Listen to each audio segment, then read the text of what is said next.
What's up, everyone? Welcome to episode 11 of the Save Data Cast. I am your host, David, and on this podcast, we talk about all things gaming, whether it's previews, reviews, impressions, general discussion topics. We got it all. This week's going to be reviews, but joining me, first off, is our fearsome leader and Dimitrescu stand, Zach. I was going to say, here I am, exactly where I want to be. For those listening in the podcast form, David has photoshopped a picture of Lady Dimitrescu right behind me, just to be clear. I mean, with all that happens to Ethan, I don't know that that's where you want to be. Sure. I mean, hey, give the guy a hand. He dealt with a lot. That was honestly one of your better jokes. I'll take it. Off. That's the one. Yep. That's the one. That was better. Come on. I still scoffed at it. Good, Chris. You should have. We've also got the evangelist. That's the word I was looking for. Evangelist of the Summer of Kermit, Chris. The rumors of my death, marginally exaggerated. Did I spread those rumors? Did I say you were I don't dead? know. Kermit did. Who knows? I mean, that's true. I can't keep up with my own bits anymore, man. And we've got the actual ace attorney himself. That's Bridge. I'm also the team captain of the Save Data Dodgers. Hey, That's true. It's true. Speaking of Knockout City, Yeah. This week we're doing things a little differently. We're going to have 3 different game reviews on here with all of us talking about them. We're going to have RE8, Knockout City, and we're also going to have the Mass Effect Legendary Edition. Should be a fun time. We'll let you know. I don't think we're going to do spoilers, but if there are, we'll let you know beforehand, so you don't need to worry about I'm going to spoil that. all the plot twists of Knockout City. And here's the thing. If we do spoil Mass Effect, you've had it coming. It's like 15 years old. That's also true. We'll still let you know, okay? We're not going to do you like that. I feel like, listen, I haven't even played the end of 2 or at all any of 3, and I know what happens. Same. We're still not going to spoil it, all right? We're going to try not to. There's a bunch of people experiencing Mass Effect for the first time. Give them a chance, all right? Before we get into game reviews, though, something we didn't do last week, I want to do a Fantasy Critic review. If you remember, at the beginning-ish of this year, we all drafted video games for Fantasy Critic. Go check out fantasycritic.games. It's a fun system. It's fantasy football / baseball, basketball, but for video games. It's fantastic. So some updates. We had a few drops and pickups since our last update. Zach's Rectangle Helix dropped Deltarune and picked up Returnal before it came out. Good move. Pridge picked up God of War 2 / Ragnarok, which I'm pretty sure Pridge is dropping this week. So there we go with that. Well, you really didn't even need to mention that one. you could have skipped that. I could have, but I didn't want to. Kicking my man while he's down. Come on. I mean, he only used $1. I mean, it was That's fair. It was whatever. Let's see. Zach also dropped Cuphead, The Delicious Last Course. Don't have faith in that one, Zach? No. What did I pick up instead? You picked up Diablo Immortal, which is bold. I feel like we got rumors that I think we had just about confirmation that it's coming out this year, right? I mean, it's already in beta in Singapore or something, I believe. Yeah, so yeah. No, I meant bold because a lot of people hate the concept of that game. Don't you have phones? It's getting good previews. That's true. I'm honestly more worried about the fact that nobody has reviewed Binding of Isaac Repentance, which I think means I'm fucked because I cannot drop that game. It's true. It's true. What is that? What happens if? What did we decide last year? We 0. Yeah, if it doesn't get reviewed, it's just a 0. It's not a negative. Which is bullshit, but I mean, it happened to Chris last year, so I guess the Mountain Blade clause. Yeah, that's a good name for it. I know it's not because it's hard to say. It does not roll off the tongue very well. No. And the last pickup since our last update was Pridge's Polite Cat LLC picking up Scarlet Nexus with a bit of $5. Which Has nothing very come out? good initial reviews so far. It's coming out same day as Mario Golf. Yes. Scarlet Nexus? Is that next Friday? 25th. No, that's the We got 25th. time. That's Ratchet and Clank is next 3 Friday. weeks from today. Ratchet and Clank and Guilty Gear Strive are next Friday. That's correct. Is this Games Code Vein 2? What is this game? It's some weep shit. Yeah, some weep shit. It's some weeb Code Veiny shit made by some of the OG Tales devs, actually. It's the song of my people. Got a problem? It's the song of it's my some weeb people. shit that me and Pridge are both gonna like a lot. I actually didn't know if it was going to do very good. But actually, I've seen like 3 different people say first gameplay reviews are very positive. Yeah, that's what I saw as well. So I decided to snag it in case it actually pulls a surprise score. All right. Anything has anything come out since our last update? I guess Returnal did. Actually, I feel like that was a while ago.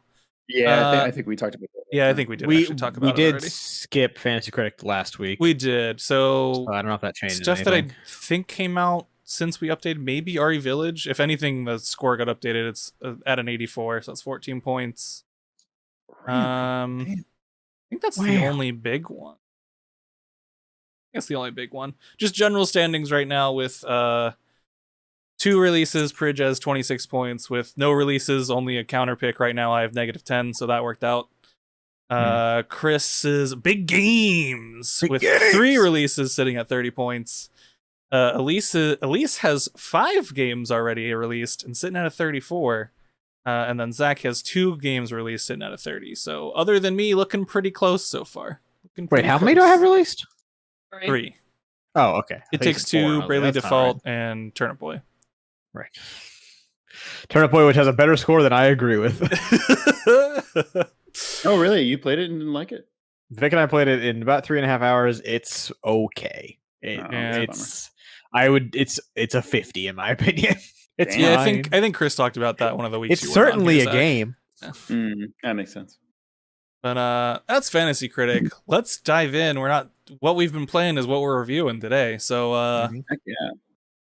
Zach, do you want to start us off with Resident Evil 8 Village? Wait, we're finally reviewing RuneScape? We're gonna talk about those. If you want to review RuneScape, make a separate video. That's fair. That's a fair thing for you to tell me to do. I know you need about a 15-page script to do it. Foreshadowing. That wasn't a script. That was me just rambling madness into the darkness. I mean, is that not what any of your scripts are? Yeah, I was gonna say, isn't that how you write your scripts? Yeah. Hey, you got me on that one. No, Resident Evil 8. It's the newest game in the Resident Evil franchise. It's pretty dang good, y'all. It's the thing where I feel like. So obviously, Resident Evil 7 came out, and everybody was like, "Oh shit, there's actually still life in this franchise," because 5 and 6 were pretty dookie. 7 became was one of my favorite games of the year. The year it came out, it was scary as shit. The concept was great. It faltered in the 3rd act, but overall, most people would agree it was a very good game, and made people excited for Resident Evil again. It's kind of why they made Resident Evil 2 and 3. 2 was also one of the best games of the year that it came out. So here we are in the year of our Lord 2021, Resident Evil 8 Village. It definitely, everything you've heard about it is correct. It also has a bad final act.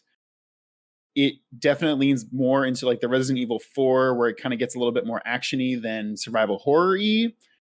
But it does something that I don't think I've seen a game of this genre or feel really do, which is, if you think about like some of the best platformers, one of the like what I think is my favorite thing to see in a lot of good platformers is how much they constantly reinvent themselves and say, like, you finish a level and they introduce this new mechanic in this one level, and then you get to the next level and that mechanic that was very cool that you enjoyed for an entire level is gone. And this level, it's something else that's completely new. And you're like, okay, this is cool too. Holy shit. Like, they could have built a bunch of stuff around this one mechanic, and they just gave you enough to make you say, wow, I want more of that. That's good. And then they're going on to something different and keeping you constantly like, oh, fuck, this is cool. Oh, fuck, this is cool too. This game does that really well. It's like, the first section of the game is the Lady Dimitrescu, Castle Dimitrescu. that feels the most like what I would say traditional Resident Evil is, where it's you're going around a mansion, a house, picking up, gear. You're at that point largely underleveled or under-spec'd compared to how you are at the end of the game, but like you can get different gear and you can sell it to the shopkeeper, who's called the Duke, who is maybe the best character in the game. And I'm not joking. The shopkeeper tends to be in some of the RE games. What do you buy? There is a line where he says that. Oh, that's so good. He says that, and then he's like, just something an old friend of mine used to say. And you're like, oh, that's they great. Did it. Fuck yeah. It's so good. They did the thing we were expecting. Exactly. It's such a good, like, it has so many great callbacks, and like, if you know about the series, like, you're like, nah, that's nice. If you don't know about the series, you're still going to have a great time. Going off of the Gematresque section, it goes into what is the scariest part in maybe any Resident Evil game, which is House Bienvenido. I think I said that right. Bienviento? Something. It's I don't know. I haven't played the game. It's the part everyone's saying is super scary. It is super scary. It literally, I talked about this briefly with Will of Subpixel. He feels like they made it a little less scary because they take away your guns. And then you have to do what is essentially an escape room section. And the whole time they're doing like little scares, but they're not like, there's nothing trying to kill you. It's like the puzzle part of RE7 when you're in the Sun's wing. I forget what his name is. Yes, Luke. It's exactly Lucas. That. It's exactly that. Yes, Lucas, I believe his name was. But it's like the tension is there. You're definitely on edge, and you're solving puzzles, and you don't have your weapons at all. You're like, oh fuck, oh fuck, oh fuck. Mm-hmm. Then they get the thing that will chase you around, which is absolutely terrifying. And is it the baby? It is the baby. Okay. If you've seen anything about the game, okay. I'm sure you've seen people reacting to Samus? Yes, it is. It's the Samus baby. Metroid. It's Metroid Other M comes out to scare the shit out of you because you think you have to play this shitty game. No. Then you beat that section, and it jumps to so it's done like survival horror, then it jumps to, I think it's like psychological horror, then it jumps to, I don't know what the name of it is, but it gets a bit more actiony, a bit more kind of you're going around like a swamp area and there's a giant fish that can kill you, solving puzzles, but like the giant fish is the big thing. And then you get to another area where it's just mostly action. You're fighting enemies. Your guns at this point are pretty high spec'd out, especially if you've been collecting the extra stuff. And then it actually does, like, it has I'm not going to spoil it, but it has a Call of Duty moment where you have, it's insane. Wait, like the throwing knife moment at the end of 4? Or sorry, no. You get like think of like a very modern, like even like a Counter-Strike where you have like an M16 and you're just going like blowing up zombies' head or lycans' heads. And it's really cool that they did that. I actually like that part a lot. But the factory section, which is the 4th biome of the game, goes on for a little bit too long. The boss of it is, I would agree, I think you have to agree, is bad. It's one of those things where it just changes up the mechanics entirely. Like for a boss fight. Frustrating bad, or just like it's just not fun? It's just not fun. Okay. Yeah, it just completely changes the controls, and you're like, okay, I mean, I'm not trying to spoil it, but it's just you're fighting in very much not the normal way that you fight for the entire rest of the game. And then you very much immediately go into like the end sequence, which is also not great. Worst part about the game easily is Ethan Winters. He fucking sucks. Hey, guess what? Who would have expected that? Everybody, because that was the one. Griffin McElroy, no. It was the part that people complained the most about 7. Was like, I mean, the game was really cool, but Ethan Winters was kind of boring. And in that game, he was just meant to be a blank insert of a character for you to put yourself onto. The problem was they're like, hey, let's do a follow-up game where now this character has lore and he matters. But also, he's the same milquetoast protagonist doesn't, like, you can't care about. And the plot twist of the game, some people are like, "Oh, it makes sense," and I'm like, "No, it doesn't. It still sucks. It still doesn't." I mean, it makes it make sense, but it doesn't make it fun. Like it's like, oh, okay, sure, I guess that was a choice. You could have just had literally any other character play this guy. You could have had any other protagonist in the Resident Evil franchise come back to play this, like be this person in this game, and it would have been a better experience. Can you discern any reason why they went with Ethan, or? Okay, so we already have the character model, which doesn't have a face. Yeah. I guess it was because they wanted to tell a story about, or they wanted to lead into what will be in Resident Evil 9. I definitely don't think they needed to do it in this way. They could have just. It could have just been Leon or Chris. Yeah. I mean, like, Chris is also a part in the game, and he shows up a very few times. I thought they were going to make him show up a lot more. The first time he shows up in the game is legitimately like 8 hours in. I mean, after the intro cutscene. I have a question about it, but I don't want to ask because it's a spoiler, so we'll just wait. Yeah, fair. It's like the first time he showed up after the intro cutscene, I was like, oh, fuck, I forgot you were in this game. Wow. So, while we're talking about Ethan, I do have a question. So, like, in RE7, Ethan is very much a regular dude who has to come do this ridiculous thing. Yes. Is he still a regular dude doing a ridiculous thing? Or, like, Leon and Chris, is he now just, I'm an amazing, cool, badass guy? But he's not a member of STARS. He's just a dude, right? So it's the perfect in between. This I will actually say they do a good job of. In the opening scene, they mention that him and his wife were moved somewhere in Europe, and he was working with like a paramilitary group with Chris. So he's had military training now, which is why he's like better with guns in this game, which I like. Okay.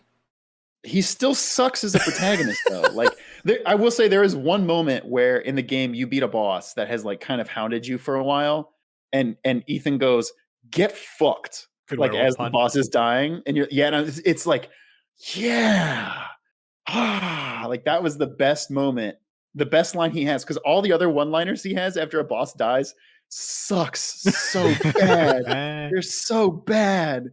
Like Lady Dimitrescu, when she like it's this big dramatic falling sequence, and she like she catches your fall by you landing on her dead body. Massive spoiler. I mean, come on, you know she dies. You fight the big you fight the chasing person in every fucking Resident Evil game. Yeah. This isn't a spoiler. Nemesis. And she like as you're falling, she's like, your whole family is cursed, given to the despair, and then she dies. And as Ethan like dusts himself off, he's like, "You're the cursed one here." Oh no. It's so bad. It's such a bad line. After one of the fights with the dad in RE7, Ethan has an amazing line of fuck. It's like so good. Great. That's really awesome. Good. This game. Oh, but that's the thing is like I want more of that. I want more of this putz coming. It has to do this thing because his fucking wife got kidnapped by a cult, basically. Yeah, not because he's a cool guy. The opening like hour of him in the village, he finds like other survivors, and then you get into a house and like shit goes down, and Ethan literally has a lot like you're like trying to save this one person you met literally 10 minutes ago in the thing, but you're like, oh, she's the cool person, I like her, and I don't feel bad about spoiling this. She don't make it, and Ethan literally goes, "God damn it! Why do people keep dying on me?" And it's like, that's your reaction in this moment? Because like the way that she dies is not like she almost made it. It's like, no, like, she was very dead. Yeah, he sucks, and I wish that they hadn't felt the need to carry him forward. I guess that being said, I'm kind of interested for what they could do with Resident Evil 9, but my biggest fear is that they're gonna keep leading more into the action, which is what people don't want, and womp womp. Do you think, without spoiling the ending, because maybe Ethan dies at the end, I have no idea. Do you think Ethan Winters will be the protagonist of 9? No, he won't. He certainly won't. Will he be in the game? No, well, actually, maybe. Okay. Will they show his face? No, they surely won't. Does he just canonically not have a face? Yes. No, he has a face. What are you talking about? No, the thing that went around looking like Griffin McElroy isn't actually official. It was somebody mocked it up, and a bunch of people thought it was the real thing. But okay. His character model in game is actually headless. I did know that. Wild. Okay. It lets him do extra camera tricks. They said. Sure. I don't know. Look, I'm taking it up with Capcom. Here's the thing. YaMX in the chat says, "Please not Mia either." That's a good point. YaMX, I'm curious if you finished the game. Mia does suck, and she does suck in this game. Mia sucked in 7 really bad. She also sucks in this game too. So sorry, she doesn't get any better. Great. But I could see them bringing her back. The problem is at the end of the game, they introduce a character who I would assume is going to be the protagonist of the next game that is new to the Resident Evil canon. Okay. But also, I don't think they can do that for reasons that I can't say without spoiling the game. Interesting. Okay. Better or worse than 7? In your just thumbs up, thumbs down.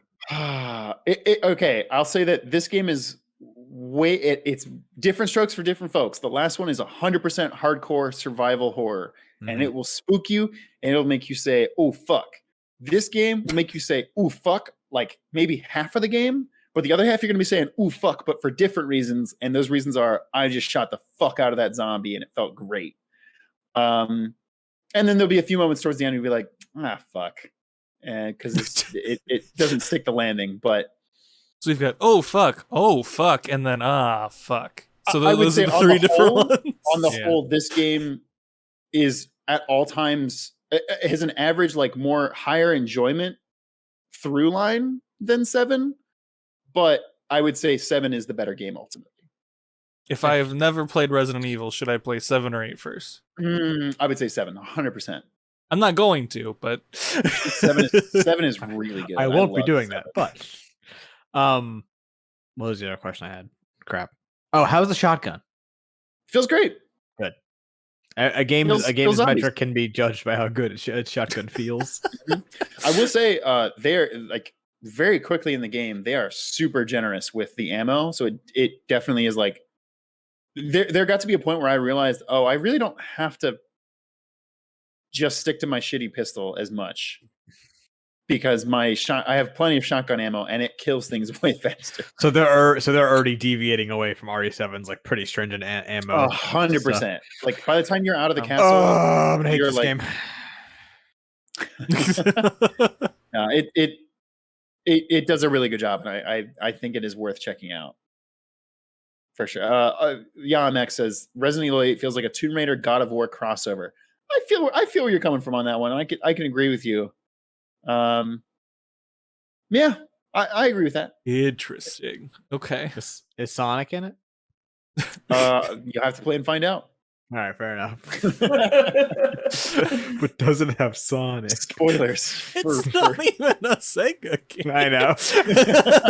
Hey man, he's in Nintendo stuff all the time now. Sega barely owns that character anymore. Is Monster Hunter's Capcom, right? Is there a Monster Hunter reference in this game? There's monsters. And you hunt them. Okay, it would be pretty dope if in the middle of it a fucking Rathalos just flies in. It would be very cool. You come out of the back door of Castle Dimitrescu and there's just like Monster Hunter monsters flying around, and then he's like, "Where the hell am I?" Say this: there is kind of a dragon in this game. Okay, hold on. So it's Monster Hunter. Capcom should do a Jurassic Park-esque game that's like first-person survival horror Resident Evil, but it's in. Isn't that Dino Crisis? Yeah, it's Dino Crisis. But it's in Dino Crisis. Dino Crisis is not first-person. Right.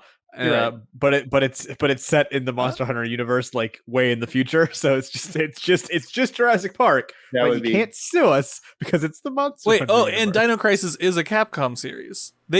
Wait, Shinji Mikami made Dino Crisis? They just need to make first-person Dino Crisis. People have been saying that they want to get a Dino Crisis game in the RE8 or Resident Evil engine because it would be incredible. And they're hot take about Dino Crisis. Actually, not hot take. It's actually very good. The voice acting, though, It's early Capcom. Boy. It's early Capcom. Yeah, I was gonna say it's the Resident Evil 1 bad. 90s. It's What real games bad had and good real voice acting in the racist. 90s? Like none of them. None of them did. That's true. Also, What yeah, is I a mean the man? first 2 Dino Crisis games have like an 84 and an 86 on Metacritic, so They they're kick ass. pretty good, yeah. They're really just Resident Evil, but instead of zombies, it's The later dinosaurs. ones are 50s, so Did Shinji Mikami do Parasite Eve as well? I don't think so. Okay. Parasite Eve, I think, was a Square I'll look it shindig, wasn't it? Was it really? God. Yeah, it was Square. Why Yoko. makes Oh wait, fools of that's us? the composer. Well, you know the Yoko director Taro. did well because the composer's listed first on the Wikipedia page. Ooh. Takashi Tokita is the one who did Parasite Eve. Never heard of The very same. What else? Oh, he actually did some Final Fantasy stuff. He did. He lead designed Final Fantasy V. I hate this man. Well, Yeah, he's still doing a bunch of stuff for. Oh, for sorry. Square. He also directed Chrono Trigger, so maybe back the fuck up. No. Yeah, He yeah, made hey. FF5. hey, maybe back the fuck up. No, He did direct my favorite game of all time. I said what I said. I meant what I said. Ooh, he also directed Square's Tom Sawyer. So Wait, that's a video game? apparently, or no, he did graphic design. Sorry. Playthrough. The 1989 classic Square's Tom Sawyer, which looks playthrough. What? This box art is incredible. Link it right now, you coward. Doing it. This box art. there you go. I'm sorry. Why are we not currently playing? Oh, that was What racist. is? Wait, hold on. The bottom of this image looks racist. Back up. Oh, Abandoned ship. I just Abandoned saw the ship. bottom. I was gonna say, baby. this is late 80s Japanese game about black people. Icon. It can't be good. I caught it. We're good. Abandoned ship. Abandoned ship. But hey, let's talk about dodgeball. Wait. I do have to give this. A quick shout out. Let's dodge this game and go talk No. about the concept. This game was never localized outside of Japan and was noted by IGN as an example of racism in games. And in fact, in 2010, Yu-Gi-Oh! Ranked it as the number 4 most racist video game in history. What? Okay, now I want to kind of find that list. Yeah, wait, hold Oh, on. I'm pulling it up right now. I mean, Custer's Last Stand has got to be like number 1. Has to be number 1. Although David Custer's Cage Revenge, games only number 10. What? is number 1 through 3 David Cage games. No. That is a quote by Martin Luther King. No. The other, so it only has the first 3, and then because it does the bullshit where they like, oh, you have to go through the other, you have to click to another link. The other links are all 404'd. No. Oh, no. We'll never know. We'll never know. 8 most racist games of all time. Well, Save Data's top 10 most racist games coming soon. Who made this list? UGO.com. Which stands for United Games Office. online. I legitimately do not know. Mm. Oh, what is UGO? Okay, so Yowza. apparently the letters used to stand for something, they don't anymore. What the fuck, guys? You Literally can't do that with on the their website. about page, it's like, what does UGO stand for? And they're like, back in 1997, the letters UGO That's used to like- stand for It's something. like EGM is coming back, and obviously not as a magazine because magazines are dead, but like they're like, we're still called EGM, but I think they changed the M to mean something different. You can't just be like, oh yeah, we're still called electronic. It doesn't mean anything anymore. Like WWE did it. They're relatively sure the G stood for gaming and the O definitely stood for online. So your guess as to what the U in UGO stood for? Unlimited. stands for you. Unlimited The person. gaming on. Oh god, that's terrible. Okay, so that's a horrible name. All right, well now that we found a list we might need to make at some point of the most racist video God. games that No, we exist. really don't. We don't. we No, really don't. We don't. That was a joke. We don't need to do. How about we talk about some dodgeball, specifically Knockout City? It's a great game. I'm into this. All right, so I believe It's an every okay single one game. of us has played Knockout City, right? Yes. Mm-hmm. Okay, I think I played about 10 hours, I think, total. I don't know about the rest of you guys. I got to level, I want to say 60. Okay, you Oh, played more wow. than me then. All right. Shit. I'm like 48, Level I think. Damn, you guys all did better than me. What the fuck? I'm ranked gold now. I mean, I didn't play ranked. I did not. I played the ranked once and found it awful. I What? played the ranked and it was identical to playing normal. So Yeah. So I was like, whatever. All right. I guess Chris, start us off with some critiques since you're definitely cooler on the game than the rest of us. So for those of you that didn't play this game, it was kind of missable, I would say. Knockout City is a new joint from those EA scamps. And this whole thing is about dodgeball with your friends. It is designed as a 3-on-3 dodgeball bonanza, which focuses on timing your throw correctly so your opponent can't catch it, or like ganging up on them and passing between your friends and then doing the stuff. And also passing people. People can become a ball to like give your teammates an extra piece of ammunition, or the enemy can become a ball and you can pick them up and use them against their friends. It's great. Or chuck them off a cliff. Or chuck them off a cliff where they belong. And yeah, that's basically the crux of the game. 3v3 dodgeball. You've played dodgeball. You understand what's going on here. You went to middle school? Yeah. Unless you went to my elementary school where it was banned and no one knows why. I mean, some kid got hurt. There's your reason. Some kid got hurt. Yeah, I mean, that's the obvious answer. But I choose to believe it's some sort of great mystery. Someone put a rock in a dodgeball. Oh yeah. Okay. Knockout City. The big thing was like, hey, it's free for 2 weeks everywhere on all the platforms. You can just play the game right now. And a bunch of people said, I like free shit, and hopped on in there and played that free shit. Myself included, all of us included. And they demoed a lot of like their different game modes. All of them besides the main game mode are pretty trash. Which ones did you play? Because I only played a couple outside the main one. So the main game mode is just the way it is. There you are playing dodgeball, and there's a special ball every game. So like the moon ball, which makes you fly. Which makes you perform as if you are on the moon. You jump longer distances. You move a little slower. All if you hit people with them, they also like fly farther they go and higher and stuff. Yeah. The bomb ball, which is it's a bomb. The multi-ball slurm, which or blurns, excuse me, it's blurns ball. Which is you get to throw 3 balls.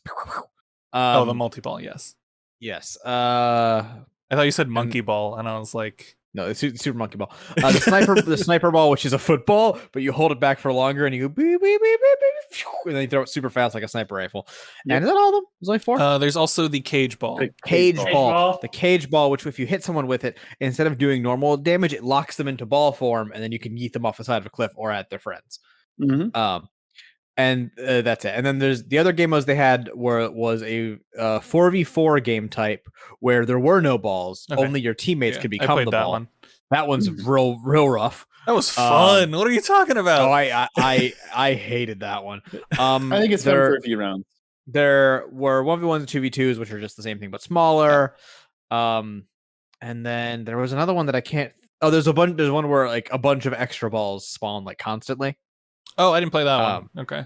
Which actually wasn't that bad, but it does speak to one of the core problems I have with this game is that there's not enough dodgeballs in it. I can see that. So, it depends on the map. Yeah. It does depend on the map. So one of my biggest complaints about this game, and this is actually something that was being seen in the competitive scene of this that has already started to die. It was actually like people are playing ranked and stuff like that. But the best tactic in this game, in order to succeed in this game, is to take all of the balls and throw them into one corner, far away from where the action is, and then make sure your team has 1 ball, and then beat the other team up with it. Oh yeah, that's fucking dumb. Which is fucking boring. So if balls don't get despawned, like thrown off the map or something like that, they take a very, very long time to return to their spawn point, which really sets points around the map. So you can just be running around the entire map to all the ball spawns, and there's just no balls. Interesting, because I never actually saw anyone playing that way. Counterpoint: turn yourself into a ball, get thrown. Yeah. Turning yourself into a ball is really not that good of an idea in the ground, unless you're doing the ultimate charge attack. Yeah, I mean, just like if you I don't have 100% disagree. just turn them into a ball. You are de facto slower and easier to catch than a regular ball. Yeah, but you one-shot people. You do one-shot people. Yes, but if anyone is playing this game properly, good, they will simply catch you, and then you've been caught by an opponent, which means you instantly die. Fair. I don't know. I guess like I obviously I'm not playing. I mean, like it's risk reward, but like I'm not playing at the highest levels of play, but I'm playing it at gold now, and I'm still killing people. My thing is, I haven't dug in deep into the competitive of this game really. I don't intend to. But the biggest complaints I'm seeing from people in the competitive spectrum are there are two very, very big problems this game has that will keep it from being super successful. One is that the entire game is cross-platform. No matter what level of play you're at, it is the PC people are with the Xbox and the PlayStation people, and I don't want to drag them, the Switch players. And the problem with that is when you're going from the latency of a Nintendo Switch to a fucking computer, there is a considerable jump in technology level. Honestly, the latencies, that's just your Wi-Fi / hardline. The latency between when the machine itself is negligible compared to the network latency. But yeah, I mean, granted, most of your Switch players don't have a freaking adapter to hardline their Switch in, so 100% that can be a problem. Be playing on Wi-Fi. Yeah, I mean, I play on a hardline, but and then apparently, I don't understand this because I haven't played the game like at a high level. Apparently, the targeting system is in fact very wonky. The targeting system is not great. That's my main complaint with the game. Like it's noticeable to me, but I assume that's because I don't fully understand it yet. But the fact that I'm hearing people at the top of the card saying that no, the targeting system is a fundamental flaw of this game is not a good sign. I mean, here's my feeling on this game. If you want to play a super fucking competitive game, go play a different game. Don't play this. Yeah. Don't play this one. If you want to have a fun casual time with your friends, this game is fucking awesome. Yeah, not even just good. Like, this game is fucking awesome. If you got a couple friends, it's great. You can do 2 or 3 friends with yourself. That way you can play either the normal mode or the mode where you turn your friends into balls, which I thought was fun. Not as fun as the normal mode, but it was like passable if you... First of all, by the way, it needs a 4v4 mode of the original, by the way. I'm sure they'll add I know why they don't have it, but it's still annoying. I'm sure give it like a month or two and there'll be a 4v4 mode, like with some extra ball spawns. We literally just got 2 weeks past a free beta. They've got a lot of time to fix a lot of these things. I mean, it's released. That wasn't a beta. That was just free trial. Well, yeah, I know what I mean. You know, we're 2 weeks past its release. I don't think it felt like my main complaints with this game are the targeting system, which isn't great, which is my reason for not doing competitive. If like occasionally I'll like chuck a ball and the target will switch last second to someone that I wasn't like trying to hit, and then they'll just catch it, and I'm like, well, that wasn't who I wanted to shoot, but oh well, whatever. It's not a big deal. And the other one I have issues with is their out-of-game UI is really bad. Oh, it's really bad. Oh, yeah. I agree with that. Yeah, especially on PC. Yeah, it's really bad on PC. But like, it's super bad. What's my favorite one is the notification thing for like you have a friend request covers up the thing that shows you what button to press on your keyboard to open up the friend request. That was my favorite one. So I had to like go into the controls and be like, that's extremely good. So it was very funny. And like, that's the thing with this game. Like, I will say this has one of the highest skill floors out of any competitive game I've ever seen. Like, you can be trash at this game and you'll still have a good time. Like, so has a low skill floor, but a high skill ceiling. Yeah. Like, it's got such a low skill floor. Like, you can go in, you do the tutorial, you're ready to play, you'll be decent. Like, yes. That's all it takes. A lot of people were comparing this to ARMS, like stylistically, but I actually think also it has a comparison to ARMS, like competitive wise. But it's like I think this game is fun. I actually think it's a blast. I think it has zero credibility as a competitive, like ranked game. Yeah, and I don't think it needs it. Like, I think the competitive mode is fun. The competitive mode is fun, but it's not like I'm not out here playing Valorant or CS:GO or League of Legends or something. I don't have those expectations. No, and this is an indie game too. Like, they're not going to be able to compete with Riot or with who made Valve. This damn thing? EA published it, obviously, but who made this thing? EA published it. I think it was a new studio, right? This is their thing. Yeah, this Dang. is their first game. Developer Velan Studios, VELAN, Velan Velan Studios. Oh, the only other game they developed was Mario Kart Live Home Circuit, the AR one. Oh. Yeah. That's That's an a- interesting yeah, thing that's to have developed. Wild. It's a weird step. Yeah. But like honestly, Huh. for a second game, this is fucking great. Like, Yeah, I feel like both the games they've made have sold well at the very least. Yeah. like, Yeah. they're doing good, and like what I really like about this game, it gives me Blizzard vibes in a lot of way, and I mean that in the good way, not in the bad way, of taking a concept and simplifying it and making it very easy to access, and therefore very easy to get a lot of people on board. Because like this game doesn't have an incredible amount of depth to it. There are 3 different ways to throw a normal ball. You can throw it straight, you can curve it, or you can lob it. That's it. So when you're getting the ball thrown at you, those are the 3 ways you need to look to get hit. And I guess you can throw your teammate and launch him as a bomb, and they Yeah, if fall you down hold and them long get a enough, they turn multi-kill. into a big Yeah. bomb. So if you charge them up all the way, you can throw your teammate. They turn into a bomb. They can kind of adjust their trajectory from the sky, and when they hit, they do AoE damage that one-shots people. Yes. It sounds broken, but it's pretty slow moving, so it's not crazy broken. You Very really good have dodge. control. And also, Yeah. when you land as You're the bomb very person, vulnerable. You're very vulnerable. You're stunned, so you can hit Yeah. control to tackle people and the stuns them for half a second. Yeah. You're stunned for twice as long after you come out of the bomb form. So if you miss, you die. Yeah, pretty much. Yeah. If you miss and somebody near you has a ball, you're about to You're get done fucking. so. Yeah. Yeah. You're done so. It happened to a few of us, if I remember. Oh, for sure. For sure. Like land, immediately die. But like this game doesn't have a crazy ton of depth, which is why I'm like, I don't see this being a competitive game. Like it doesn't have the depth for a competitive scene. It just doesn't. And That being that's said, before we talk about the targeting or crossplay or anything. Polar Knights in the chat says, "Sweet Jesus, this is a perfect evolution of beards." Oh my god. Fuck. It is. Oh, I no. should have rearranged it. Yeah. Mine needs to be shaved because it's in a rough state. Before You you started a Pridge, then you move to a Zach. Eventually, you make it to a Chris, and finally, you reach a David. yeah, I was gonna say, Bridge. Before you got on the call, I was saying to Chris, I was like, if Pridge shows up and he has a white T-shirt on, I'm gonna go to the bathroom, take my contacts out, and put my glasses on, just so we all match. 4 white, slightly bearded men in a white T-shirt. Yep, with glasses. The purest form Well, of a podcast. 3. I'm not wearing a white t-shirt. That's true. Yeah. Yeah, how dare you? That man's T-shirt is clearly red. Raz peeking out. I'm about to say Psychonauts again. Yeah. Oh, yeah, there he is.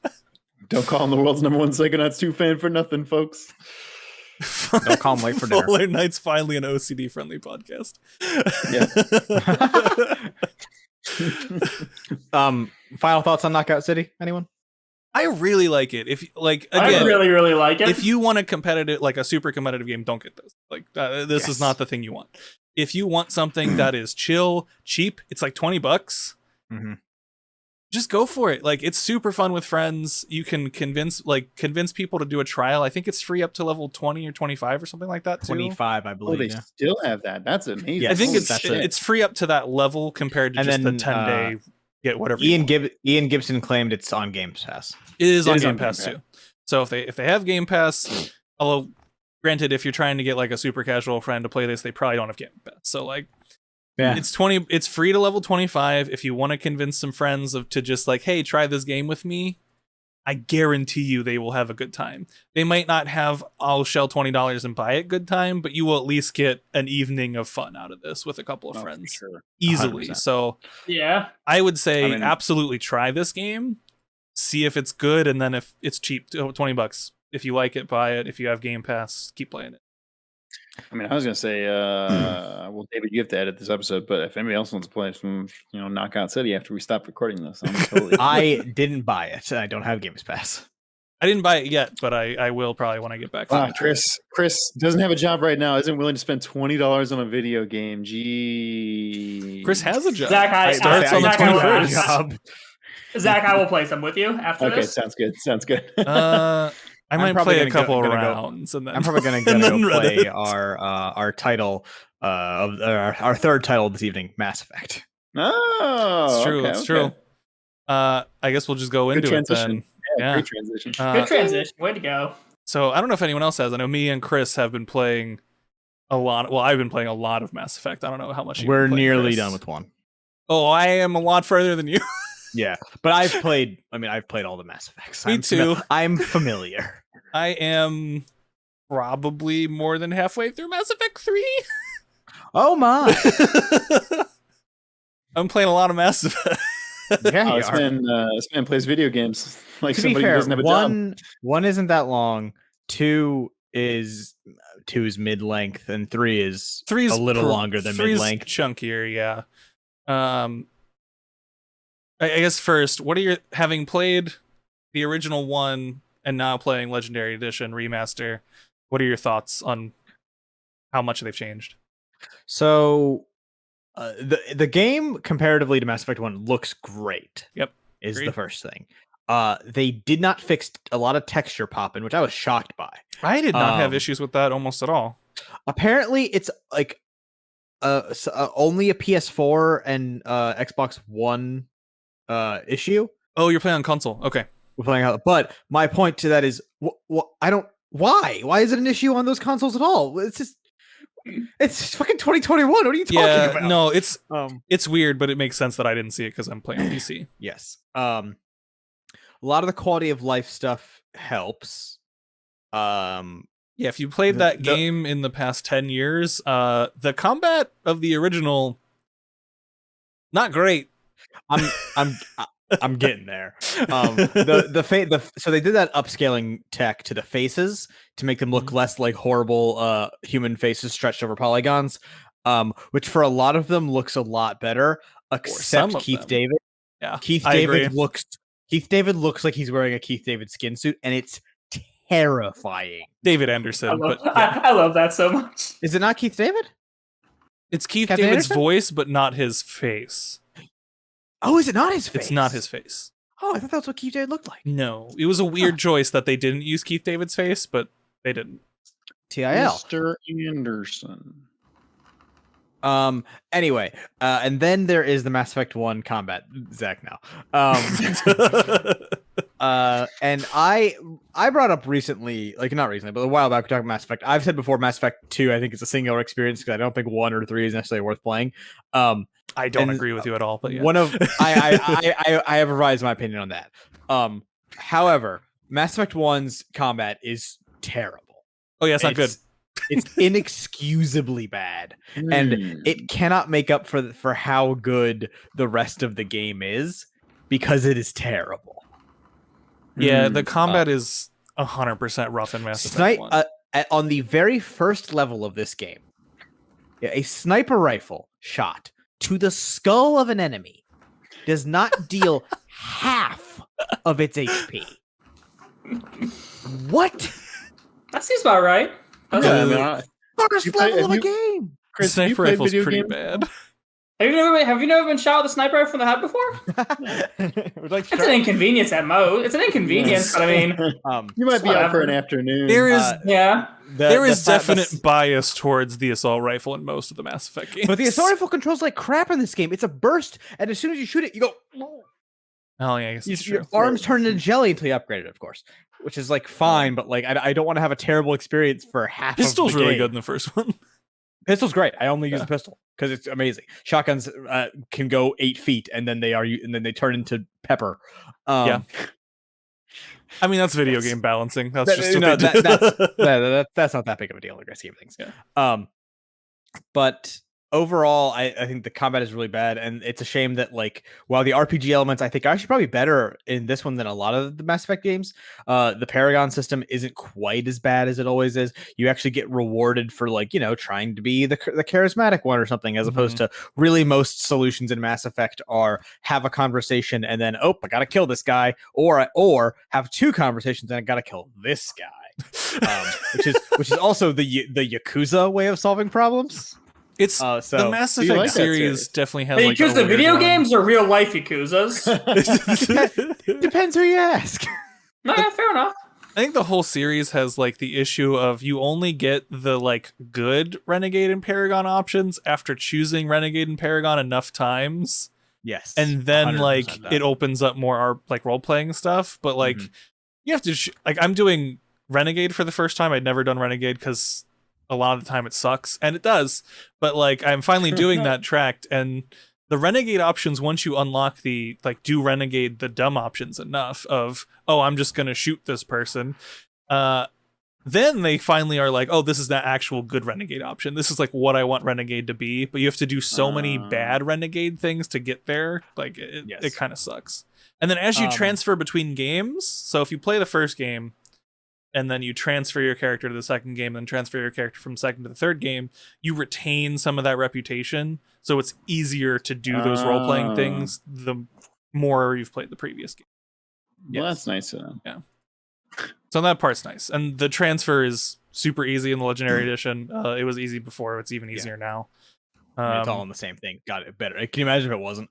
I mean, to be honest, for this game being delayed for them to work more on Mass Effect 1 combat, I thought they were going to update it more than they did. 100%. I was disappointed by how little they changed Mass Effect 1's combat. The psionic abilities menu is one of the worst things put into a video game. Yeah, like as far as a mechanic goes, it's incredibly clunky. It does, like, even when you lock an ability in, it doesn't feel like you've locked it in because you're still sitting in the menu. You have to lock the ability in and then exit the menu. Mm-hmm. It's a mid combat thing. I should hold a button, flick my thing, and then like it just goes. I have to hold it, click it, and then if it's an aimed ability, you have to make sure you're pointing at the right spot beforehand.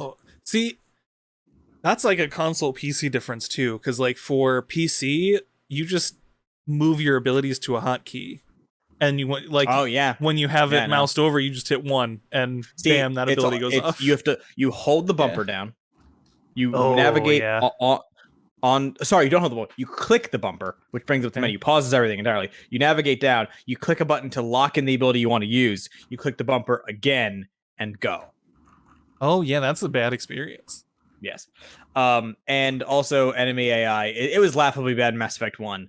It is still laughably bad.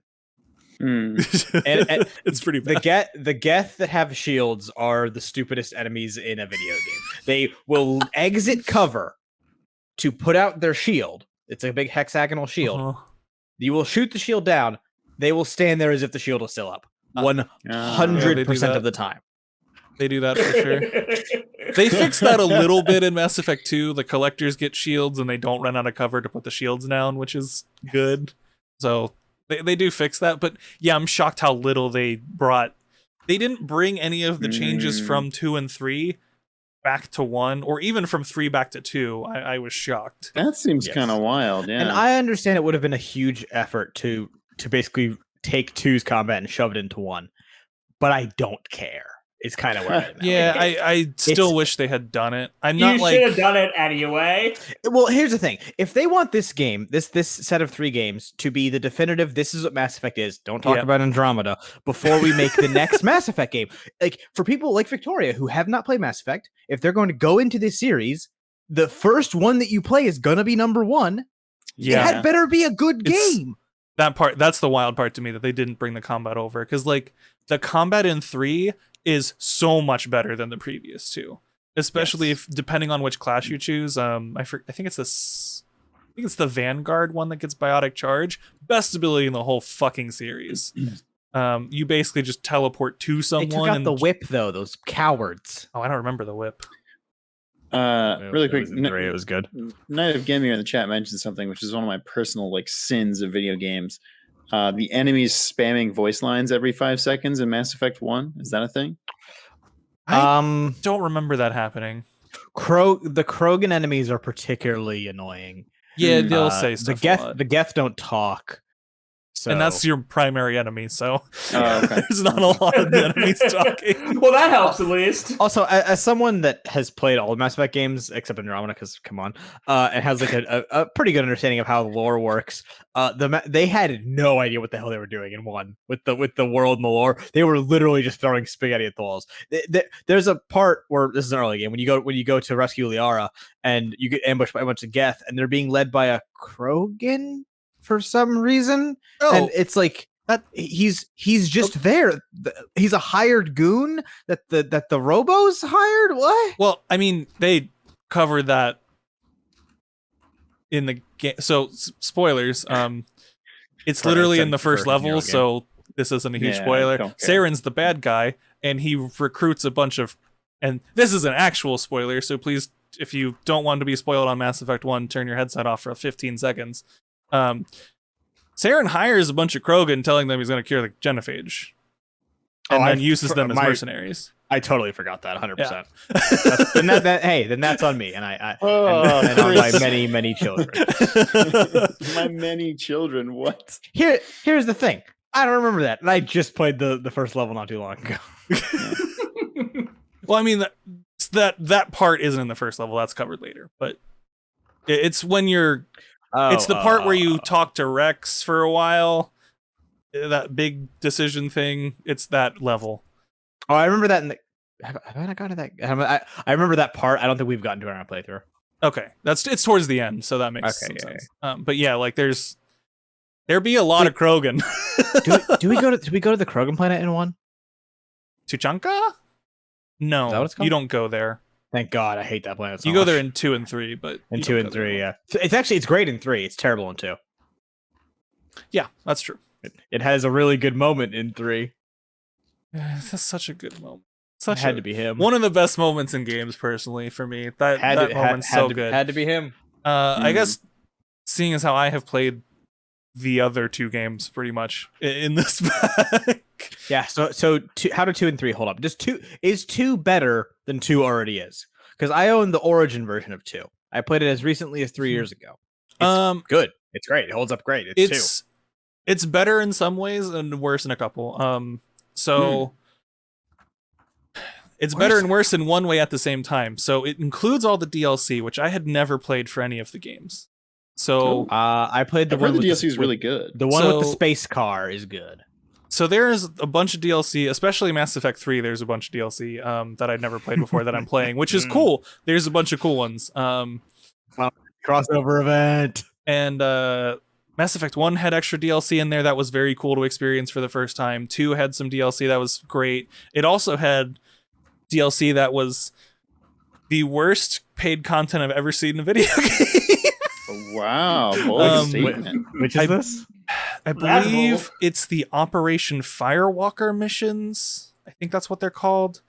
So remember the Mako in 1? Yes. And remember how they took the Mako out in 2? Yeah, so they replaced it with the space car. Is that the hover car? Yes, the hover car. Okay, the one that can go. Yeah. They added the hover car. That was DLC. I don't think that was in the base game. That shit sucks. That contains the single worst sound effect I have ever heard in a video game. Ooh. Bold statement. Which is? The sound effect that the thing makes when you're harvesting materials in it sounds like you're getting a fucking error message on your computer. Like a sound driver failure? Yeah, like it sounds like your sound driver is fucking failing. And it does it every single time on successes. It's horrible. I literally almost didn't do the missions because of the sound effect. I would mute my computer when I was doing those missions. No way. Yikes. It was that bad. It's just like what the fuck is happening to my computer? So those missions are horrible, and they also add almost no lore to the game, so they were totally pointless. I only did them because I thought Mass Effect 2 had the Prothean DLC, but that's Mass Effect 3. And I thought the Firewalker one was that one, so I did it, and it didn't have a purpose. Don't do it. You're playing Mass Effect 2, don't play Operation Firewalker missions. They're a waste of time. Can you remind me, the menus, that like the activate, like where you do your equipment and all that stuff, that is different in 1 and 2, right? It's different in all of the games. Okay, no, good. I didn't know if they had brought the old menus back to 1, because I didn't remember the menus being that god-awful. No, they're different. So 2 has a different one, and then 3 has a very different weapons menu, because they added mods and Like you have a weapon table and you can equip. In 3, you can there's equip mods, any weapon. There's mods in 1. They're just in the worst system ever. Yeah, no, there's mods in 1. I hate them. They're horrible. That goes away once you get to 2. So I'm with you, Chris, on I cannot believe they didn't take the extra time to port some of these systems from 3 back to 2 and 1 and from 2 back to 1. I mean, as I'm talking about it, I'm thinking like, honestly, what if we just skip the rest of 1 and just jump straight into 2 and don't import the character? I mean, at the point you're at, though, is where the game is good. That's true. That's true. Because like, there's a ton of cool story beats that happen there. Everything before you have a full party is pretty bad. Yeah, that's true. For Mass Effect 1, the way people join your party in 1 is so bizarre. Shepard's just like, hey, you look cool, get in. For some of them, yeah. I mean, like, Liara kind of makes sense. Tali and Rex are particularly like, you're here, come on. Yeah. So it's Fire Emblem's recruiting system. Basically, yeah. Yeah, I mean, like, Mass Effect 2, you literally get a dossier for almost every character that you can recruit. 2, I recall having a very good way of getting all your goons. It's very cool. I know Ian has a horrible opinion on this, as usual, but like... That's pretty usual. He also hates the scanner in Mass Effect 2, and the scanner rules! The scanner rules, but you have to do it way too much to the point where it sucks. Way too much. Which in 3, you have to scan a little bit, and it's the right amount. The scanner's cool. What did they do about the assemble forces mechanic from 3? Because that was an online multiplayer thing. What's up with that? It's gone. The multiplayer part's gone. I believe they just rolled in like the forces you would need to get that extra. They padded into the base game. Gotcha. So you no longer need to do the multiplayer to get the true ending. And also with the DLC, you don't need to do the multiplayer anyway, because there's a bunch of extra points added through the DLC pieces. Right. Which also cover a bunch of cool story beats. Like you get to, I don't want to spoil it. You get to meet some cool new alien races that are not in the normal game. There's a lot more lore about the Reapers, especially in Mass Effect 2 and 3, that you can learn about, which is very interesting. I actually kind of like the Reapers as a concept. They're so generic is my biggest complaint about them. Like, I don't necessarily like the Reapers themselves, because most of them all look the same. And it doesn't even necessarily follow the lore they establish in 1 and 2. No, but the concept of like the cycles and stuff, I actually think is cool, and the way they explain it, especially in the DLC of 3, which I had not gotten to see previously, is very cool. Because you get to learn a lot more about the Protheans in Mass Effect 3 with the DLC. You get to learn a lot more about previous cycles in Mass Effect 3. Which is very cool and not covered before. So getting to play all that content for the first time, I'm really digging it. Combat in 3 is actually good. Yeah, for the first time. Mass Effect 2's combat is passable, but 3 is actually good. The power upgrades are better. The inventory system is better. The mods are better. They really let you decide whether you want to prioritize powers or your weapons.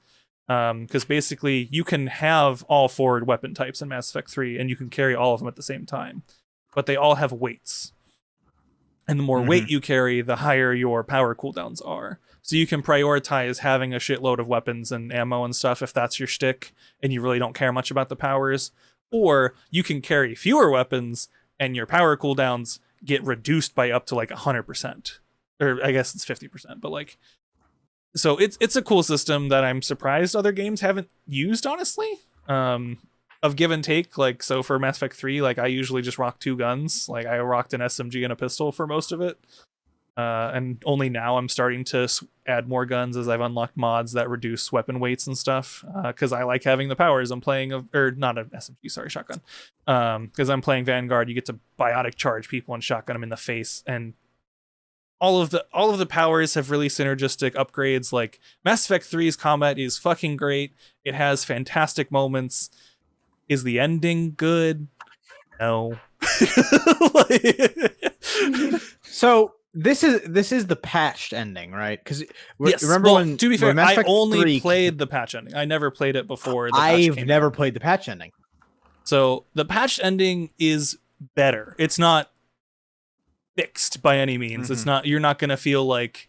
And for the end, and I also feel like still go to 1 to 3 hallways, right? It's still the same there are thing. other options. It's not just those. There are other options. But one thing I think people playing this for the first time will get that a lot of us who are playing it as the games were being released didn't have is, or I guess reverse, we had that they don't have, is a lot of the marketing for Mass Effect when it was coming out was your decisions matter. They're going to make a huge difference in the third game. There's none of that marketing now, right? Like you're just getting the games and your decisions do matter.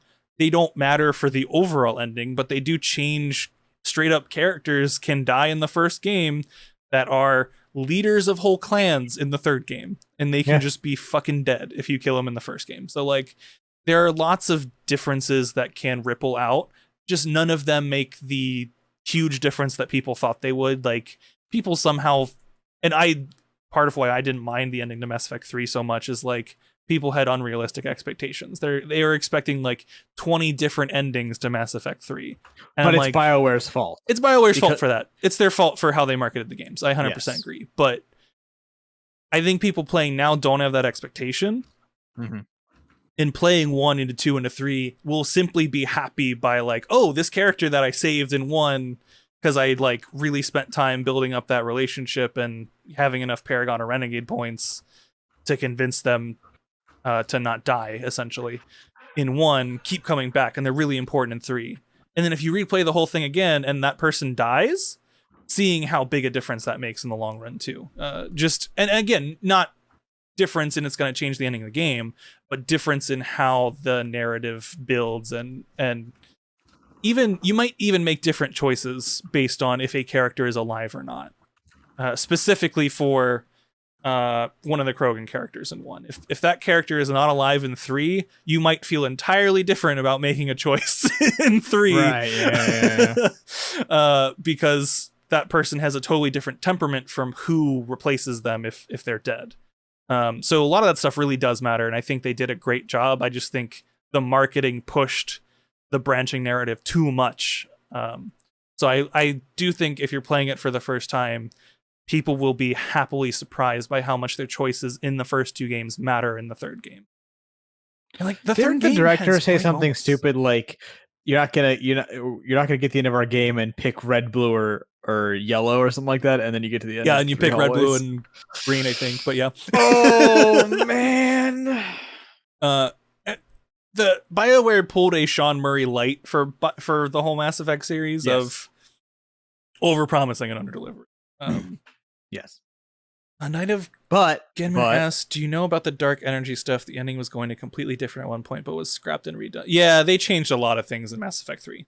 A lot of stuff got scrapped. They had additional endings that got scrapped. There was a ton of shit that was different. I don't know specifically the dark energy stuff, but many things changed over the development, especially I think ME2 is when BioWare got bought by EA, I believe. Correct. I think partway through development of 2. Yeah, exactly. It was in development of 2. It was before 2 came out. And so a lot of stuff in 2 changed, and 3, simply because A, they had more budget, and well, B, EA came in with you need to make this more of a shooter. And hey, that was a good call. That was a good call. As I'm as shocked as you are. But honestly, I guess for a remaster, I don't think this remaster, other than the visuals, did a ton. I agree. Having the DLC in there is awesome. As someone who played it without any DLC, all 3 of the games, having the DLC in there vastly changed the game, except for Firewalker. Don't fucking play that DLC. That thing's a piece of shit. The rest of them are very good and 100% worth playing. If you skip the Shadow Broker DLC in Mass Effect 2, you are a fool.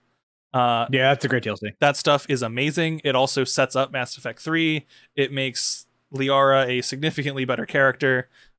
Play that DLC 100%. And you can play the DLC the way the games are designed. You can play the DLC pretty much any time, or at a certain like once you hit a story point. Yeah, it unlocks all of them. I think it's how it works. It's got a somewhat weird system, but it does. It's not a problem. It varies on the DLC because like the Prothean one in Mass Effect 3, you can do like right off the bat. So it's interesting. It varies, but for the most part, it'll pop up, and once it's there, you are available to do it. You don't have to worry about like cramming levels in at the end of the game to like do end game content or something. So it's very approachable. So I got some questions. Go for it. The first one is just for David. Do you believe it justifies the $60 price tag? So in my opinion, the pros here are looks better pretty much universally. There's some hiccups, but that's fine. It's everything bundled together, convenient to play on your current gen system or PC, and all the DLCs included. Those are my pros for why it's $60. I think it's worth it. Personally, I do, just because they're great games. The visual stuff they changed was pretty significant. If you go back and play the old ones, lighting does not exist. Yes. The lighting in that game, everything's dark. Like, it sucks. The lighting is horrible. The contrast between the old one and the new one, just on the lighting, is amazing. So just on that, and with the DLC, I would recommend it. They're fantastic games. So, and I think they're like $20 on their own without DLC or anything for the old ones. So like, yeah, I think it's worth it. It's on modern consoles and PC. I'm kind of right in line. I think it's close to being worth $60. I think they should have done 50. Yeah, I think it makes more sense at like 40 or 50, but I don't feel, it doesn't feel egregious for 60. It doesn't feel like Super Mario 3D All-Stars, where they literally did nothing. That's also Zach. You know what? That's a fair point. He's 100% muted. He's eating 100% muted Indian food. Excellent. Well, while Zach is chewing, Pridge, you've played these 3 games? No, I played Mass Effect 1. Then my game hit a game-breaking glitch during Mass Effect 2. And I had no desire to replay it after that. Well, then I have a question for everyone, but Pridge can only partially answer because he's only really played the first one. This is a game that is about a lot of things, but most importantly, the Mass Effect series is about having sex in space. Who are we romancing here, boys? See, you know what's interesting? We'll start with ME1, obviously. You know what's interesting is by going super renegade, you tarnish a lot of your romance. Yeah. So you're saying is Mass Effect does not in the Mass Effect world, chicks do not go for bad boys? That is 100% true, including you cannot romance Jack in Mass Effect 2 if you are a renegade, which is wild. That is a wild choice. Yeah, I actually think it's a really cool choice. It's a very unique, choice by them because that's obviously, it's like she has the very alternative, edgy look, and you cannot romance her bad guy. That's cool. Still weird though. Yeah, it's weird. So in this remaster, I have failed to romance people in the first 2 games. Really? Okay. I'm playing like hardcore renegade. Right. In the past, I have romanced both Liara, Tali, and Garrus in previous playthroughs. So I don't feel like I'm missing a ton. Played these games 3 times. Why? No, you can't romance Garrus in one. No, one, you can't. So it must have been in 2. Oh, and I'm also doing FemShep all the way through, which they did add for 1 because FemShep was not originally in Mass Effect 1.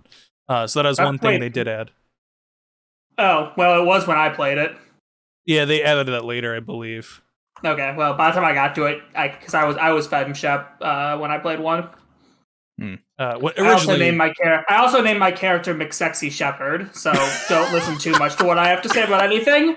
Mid-2000s. That's incredibly good. Are you kidding me? With the name McSexy Shepherd, who did you romance in ME1? We gotta know. I don't think I romanced. Come on. No, I don't think I romanced anyone. Who did you try to romance? The first person I remember romancing was Liara. But you can romance her in 1. She's in 1. Back in the early 2000s, Pridge was celibate until he died. You can't romance Liara in ME2. She's not like a party member. She's not in. Yeah, she's in it, but she's not in it enough. Isn't she in a DLC or something? Or did you meet her in a DLC or something? She's a party member in the DLC only. Okay, yeah. Because I romanced her in 1, and I saw her again in the DLC for 2. I mean, Liara, good choice, honestly. She's not that great in 1, but she's really good in 3. Holy shit! Hey, fun fact. I've only played Mass Effect 2. So I could have thought you played all these. Oh, okay, wow, never mind. Nope. Liara is especially more boring in 1 than she is, especially in 3. 3, she's amazing. But in 1, she has one of the coolest lines, like when you're talking about the cycle thing for the first time, because they talk about it more in 1 and 3 than they do in 2 at all.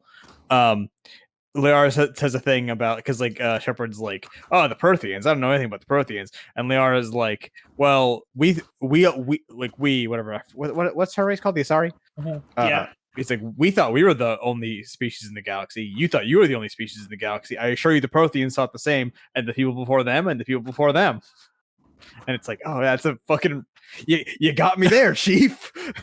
Liara has some great quotes in 1 too. I believe there's one where she's talking about being an Asari, and like I think it's a romance conversation of like, yeah, you know, our whole race is monogender, we're all women, and man, human guys really are into us for some fucking reason. And I'm just like, That's yeah, so funny. that was a good line. That was a good line. Don't worry about it. Hey, Leo, do you think it has something to do with the whole can have any genitalia at any time and also mind sex? Mind sex. Sex of the mind. Yes. Romance Liara in 1. I can't remember how I romanced in 2 because honestly the 2 options kind of suck ass.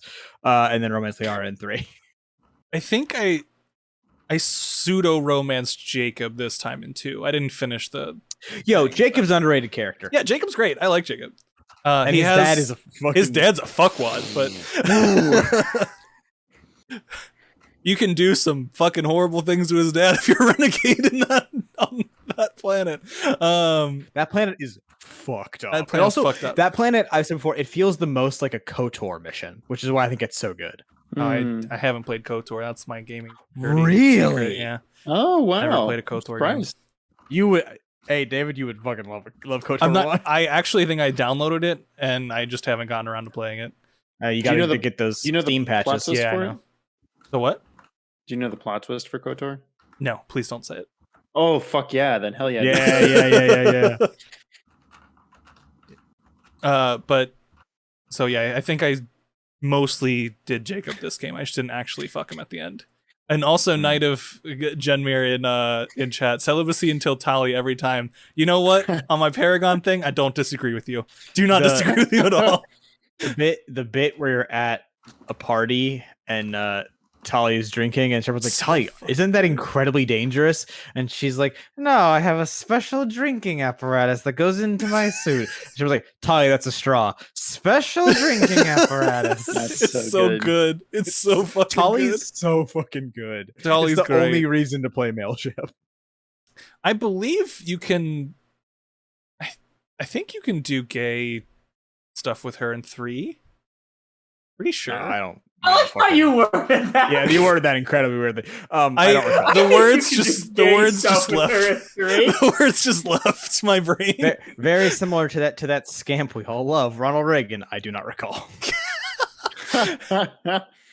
I do like that. I don't know that they reverse added it for the previous games, but in 3 at least, they finally added like different genders of the different aliens, minus Asari, because that's actually written into their race that they're all women basically. Yeah. But like, right, you female Turians, you see female Turians, female Krogans, female Solarians. Hey, you see 2 female Krogans in Mass Effect 2. I'll have you know. Oh, I'm sorry. Oh. Except they're like, when you go to their home fucking planet, aren't they also covered?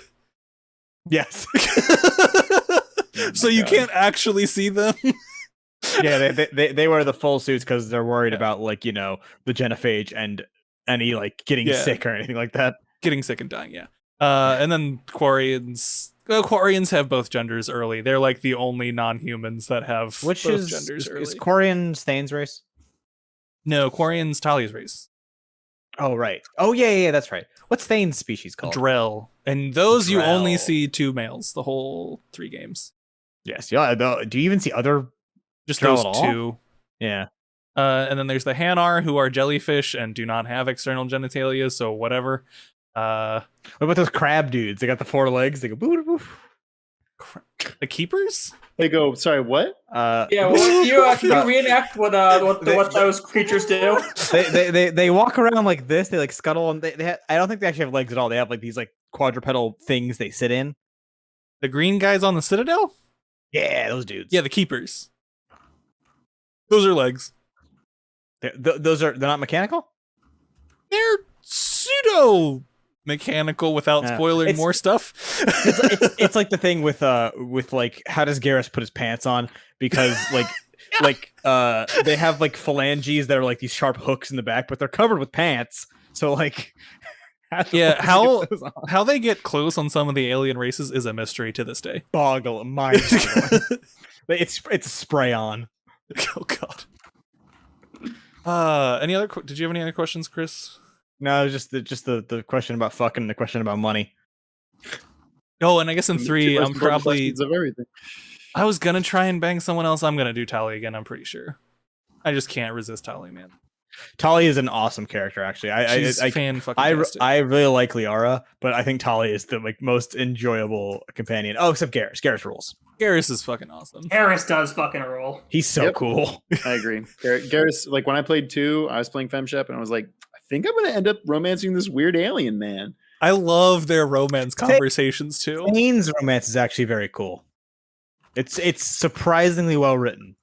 I couldn't do Thanes. I almost did in my recent playthrough because he's one of the few you can do with Renegade, but like Thane's a dick.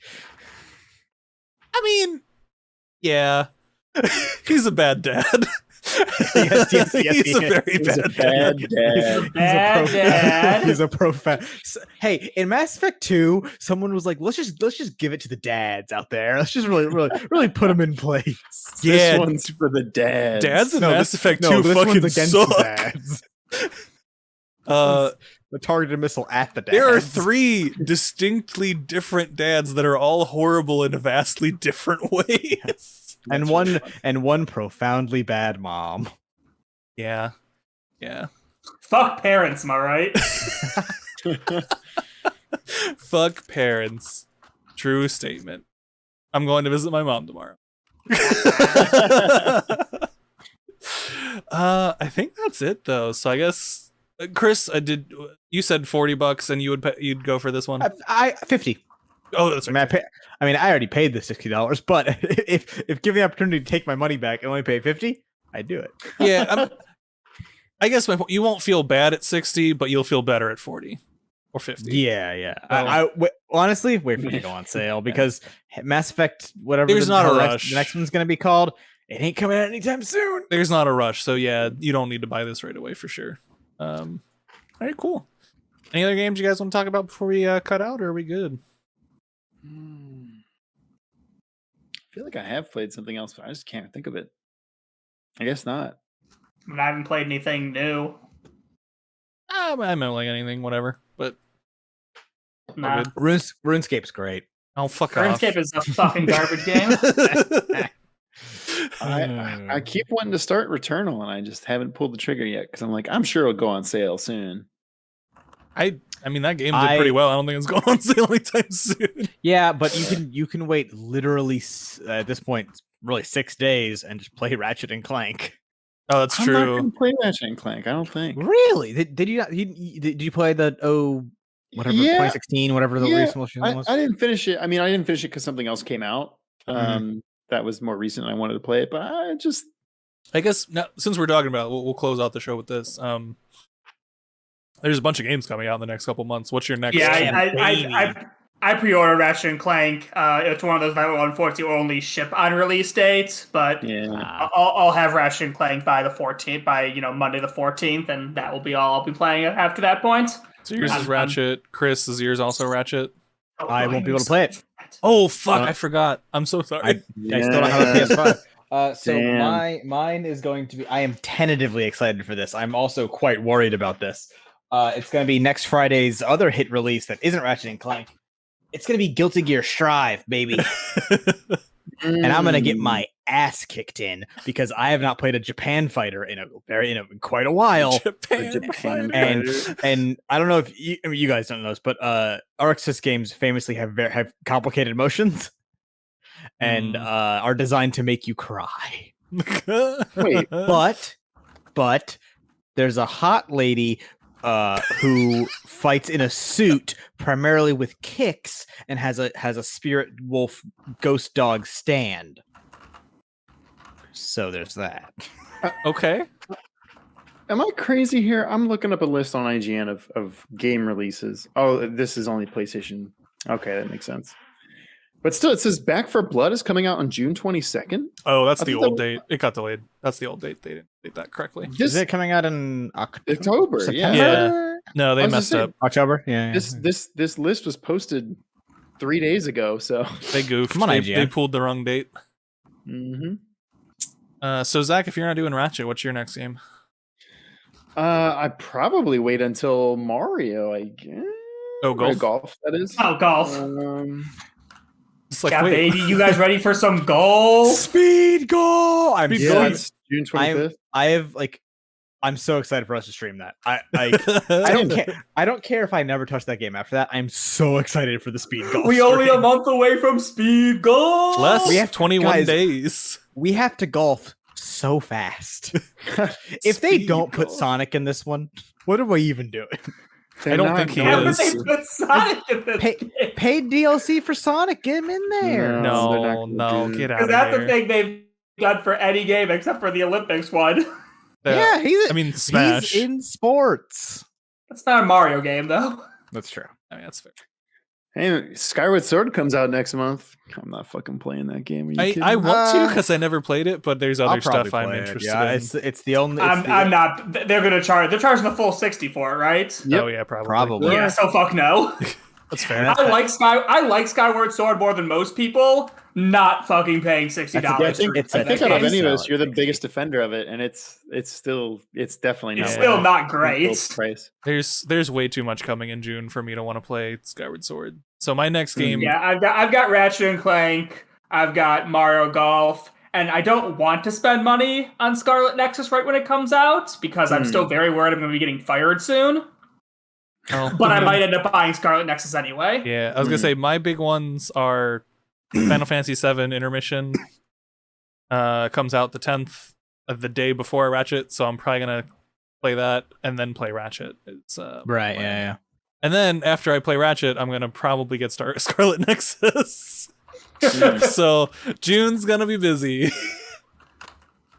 Especially since I know I'm getting Neo: The World Ends With You in July as well. Oh, that's true. Yeah. Oh, fuck, August. That's Fridge. Previews are pretty good on that too, right?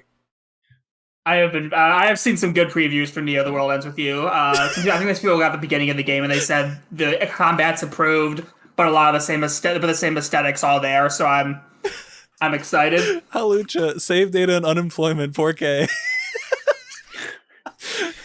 I mean, Halucha, at least one of us did it by choice. I got a job. So Yeah. Chris has a job. He starts in a couple weeks. I quit my job on my own terms, so like that's on me. Zach quit his job on his own terms like a year ago. Yeah. So David, do you have a new thing lined up or no? Okay. So you are going to be riding the unemployment train for a bit. Yeah, we'll see how long before I break down and just take a different job. But I gotcha. All right, anything to plug? Just a real quick note on Guilty Gear Strive because I'm still worried about how the matchmaking is going to work because the beta They said they were not updating it. So here's the thing: I was saying, does anyone know what it's going to be? Because it's been months now. No. Whereas the article I'm reading, which is confirmed a couple weeks ago, is like, "Hey, Guilty Gear matchmaking better be good, otherwise this game is fucked." So I'll be buying it midday on the day it comes out. Yeah. Is that the unseen matchmaking is the deadliest? Is that Steam? Can you buy that on Steam? You can buy that on Steam. You got 2 hours of game time, and then you can return it. That's true. That's true. True. So I will be doing a live review of that. I'll stream it next week while these fools are all playing Ratchet and Clank or not. And what day of the week is that? It's Friday, the same day. Same day, Ratchet and Clank. Yeah. Oh yeah. I mean, we might stream Ratchet and Clank too. We also have E3 that week. It's a big week. It yeah. The 10th to the 15th is going to be busy, folks. So I guess that's my plug for this. Get ready for a lot of streams for us. We're going to have a lot of live reaction streams to E3. We'll post a schedule at some point saying which ones that we are going to watch as soon as E3 actually posts the full schedule, So we'll let you know. Keep an eye on our Discord because there might be some that we don't know the time when we want to post the schedule, so keep an eye out. But odds are, if it's a big conference / press conference trailer reveal, whatever, we'll react to it. At least 1 or 2 of us. It probably won't be the whole crew for all of them, but for sure, we'll be there for most of them. So keep an eye out for E3 coverage. It'll be fun. We are gonna have a ton of games, and me and Chris are unemployed for at least the next 2 weeks, so we might just do some random game streams too. So. Keep an eye out for those. Zach, anything to plug from your side? Hey, in case you've missed the Ace Attorney with an Actual Lawyer streams, they're the most popular thing we do here now. But that's right. Zelda music videos canceled. No, they're not canceled. That was a joke. Please don't follow us. If you followed us for that, just unsubscribe right now. Please don't. No. God, please don't. He's lying. No, but we just finished the first game in the series this week. I will have the edited versions for real. Hey, it was only 6. Half a year. We finished that. Those will be up on Monday and Tuesday. But this following Wednesday, we'll be back with the first case of Justice for All. That's the second game in the series. So be excited for that. Also, we're going to be wearing maid outfits, I guess. So that's this week. Dang. Yep. Assuming everything comes in time, yes. I'm not going to be able to watch live. I'm sad on that one. They should be at each of our respective places on Sunday, is what Amazon has told me. Don't we also do a TikTok dance? Yeah, I'm going to figure that out. It'll probably just be me. There's some real dumb, easy TikTok dances. If y'all want to do it, like, please. There's one that's literally just moving your hips side to side to a very boring beat, but everyone's like, "Oh, it's cool." Come on, you gotta challenge me more than that. You gotta do okay.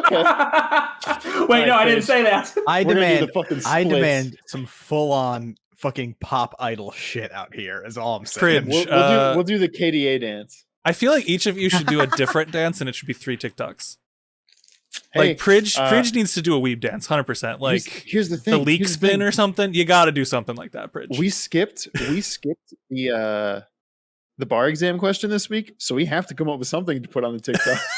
We all just do three of us do dances. So keep an eye out on the TikTok and on YouTube to watch the VODs for that stuff. That'll be good. I think that's it. Catch us next week at Thursday at this time. That's 4:30 Pacific, 7:30 Eastern for Around the Monitor. That's every week, and we will be back here in 2 weeks. I believe we're gonna do the Horizon Zero Dawn spoiler cast next time. Pretty sure. Dope. Could we do? I mean, I know that's gonna be the hotness, but maybe we should do who wins E3. Summer Games Fest puts a weird kink into that one, so that'll probably be later in the summer. Yeah, good point. We can wait till everything in the summer's done, then do a who won the summer. Yeah. We'll be doing a Horizon spoiler cast. Obviously, Kermit won summer. Okay, thank you. Kermit won summer, 100%. Kermit won 100%. I got a what video game developer did the best during summer? Who came in second in summer? Besides Kermit, who won summer? The Horizon spoiler cast will be either the next episode or the one after that. That's what I'll say. So that's coming up. It's very soon. So if you want to watch that and brush up on your Horizon story, go read the wiki or play a little bit of the game or something to refresh it. Go for it. We'll be ready in the next 2 to 4 weeks. We'll probably review before we get a fucking release I beat it a date. second time 2 weeks ago. Damn. On ultra hard difficulty. It wasn't that hard. Spoilers. Pridge very much liked the game. Every trophy, maybe. We'll talk about it. All right, we'll talk about it. I think that's gonna be it though. So thanks for watching, everyone. Have a good weekend. We'll be back with this podcast in a couple weeks. Until then, enjoy E3. That's gonna be there before our next episode. So have some fun. Enjoy some gaming news. Stay tuned. See y'all later. Hell yeah.